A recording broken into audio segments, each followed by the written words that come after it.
नमस्कार दोस्तों। आज की कहानी सोच बदलो जिंदगी बदल जाएगी। एक गांव में सूखा पड़ने की वजह से सभी गांव लोग बहुत परेशान थे।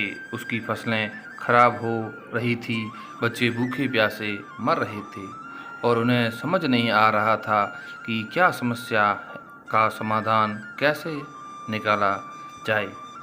उसी गांव में एक विद्वान महात्मा रहते थे। गांव वालों ने निर्णय लिया उनके पास जाकर इस समस्या का समाधान मांगने के लिए। सब लोग महात्मा के पास गए और उन्हें अपनी सारी परेशानी विस्तार से बताई।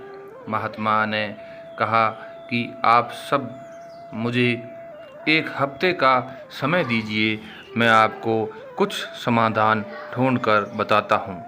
गांव वालों ने कहा ठीक है और महात्मा के पास से चले गए।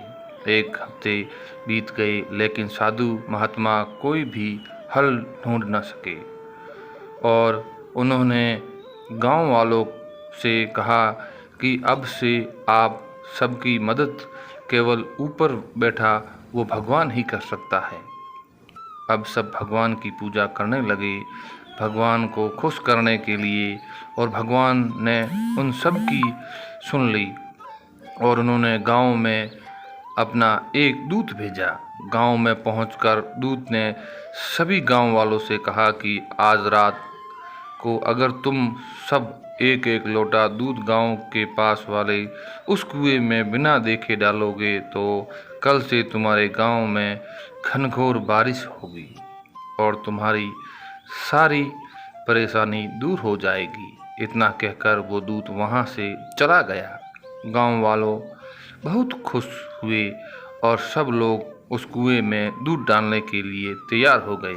लेकिन उसी गांव में एक कंजूस इंसान रहता था। उसने सोचा कि सब लोग तो दूध डालेंगे ही, अगर मैं दूध की जगह एक लोटा पानी डाल देता हूँ तो किसको क्या पता चलने वाला है।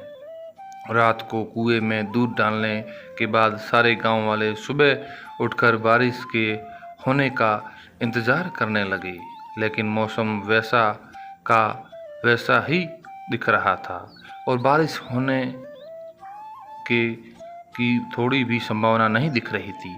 देर तक बारिश का इंतज़ार करने के बाद सब लोग उस कुएं के पास गए और जब उस कुएं में देखा तो कुआं पानी से भरा हुआ था और कुएं में दूध का एक बूंद भी नहीं था।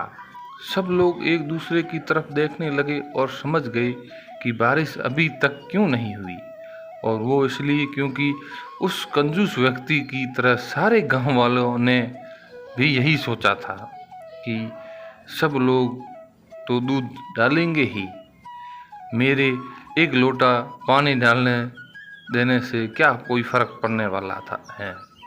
और इसी चक्कर में किसी ने भी कुएं की में दूध का एक भी बूंद नहीं डाला और कुएं को पानी से भर दिया। इसी तरह की गलती आजकल हम अपने लाइफ में कर रहे हैं। सब सोचते हैं कि हमारे एक के कुछ करने या से क्या होने वाला, लेकिन हम ये भूल जाते हैं कि बूंद बूंद से ही सागर बनता है। नमस्कार, धन्यवाद। कैसी कहानी लगी ज़रूर बताएं।